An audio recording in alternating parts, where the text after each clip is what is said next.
Life-changing advice, episode number 23. Have you study yourself daily? Study yourself daily. This is episode 23. Study yourself. So studying yourself looks like walking around with a journal, a little pocket, field notes, whatever it is, index card, whatever you want. I like a journal because you're gonna want to keep this. But it's just as we live day by day, I was going to say year by year or decade by decade, there are things about us that change. There's things about us that come out of us and we don't know where they came from. And there are things that we're good at. There's things that we're not so good at. There's some things that we do, our little blind spots, our little things that we do. And so studying yourself looks like you're just paying attention to the things that you can see, the things that you know that you're doing. Like you get upset about this. This is your pet peeve. You don't like this. You don't like this about your body. You like this about your body. You wish this. You want this. You expect this. People don't even know your expectations because you haven't told them. But you don't know them because you haven't taken the time to get clear on a piece of paper.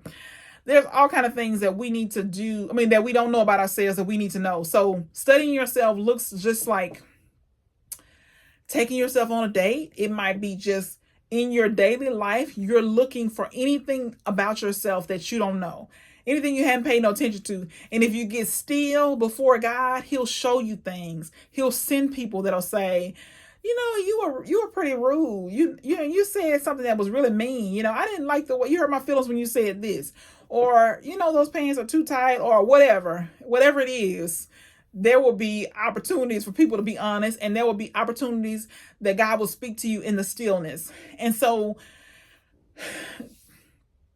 having this journal where you're studying yourself, strengths, weaknesses, ups and downs, things that have changed your life. I always like to look at 20 pivotal moments in my life, just writing down 20 pivotal moments in my life. And what happens is we think that certain things don't change us, but I have learned that the 20 pivotal moments in my life have changed me. They've made me who I am. They've made me what I am. They've made the little things that I have, my little idiosyncrasies, those little things.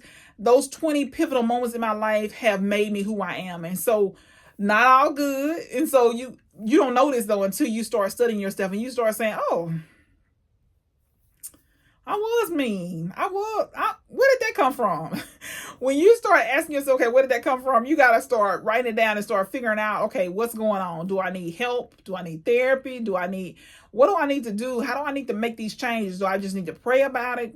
Do I need to journal about that one thing? But the 20 pivotal moments in your life will tell you why you're in the position that you're in. Of course, our parents have influence on how our lives are today, because sometimes we're still that inner child, that little girl, that little boy inside of us is dictating our lives and we don't even realize it.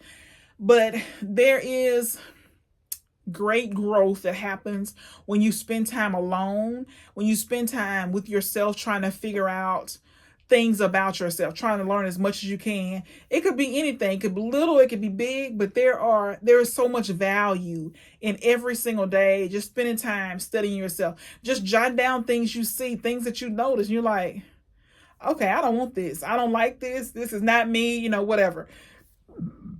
This is what I want. You got to spend time studying yourself every single day, just like you're in school, like you're in class, like you would take your notebook to class every day. This is the same thing. You're taking your journal with you every single day, looking for anything that God might reveal to you about yourself. But studying yourself is so valuable because you're going to learn so many things you didn't even know. And of course, there's all kind of books about this as well, but this is something that you want to become more self-aware. You want to notice the things that you do that trip you up. You want to see, are you in a cycle of self-sabotage? Are you in a cycle of negativity? Are you all these different cycles? You'll see patterns of things that this is the way you do. This is how you find a spouse. This is how you vet friends. This is how you start a business. Whatever it is for you, you will notice patterns. You will notice things that you do over and over again. You'll notice these cycles, how you go around and around with the same thing over and over again.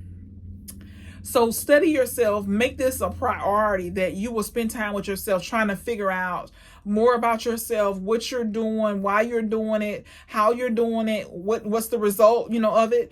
But spend time studying yourself every single day.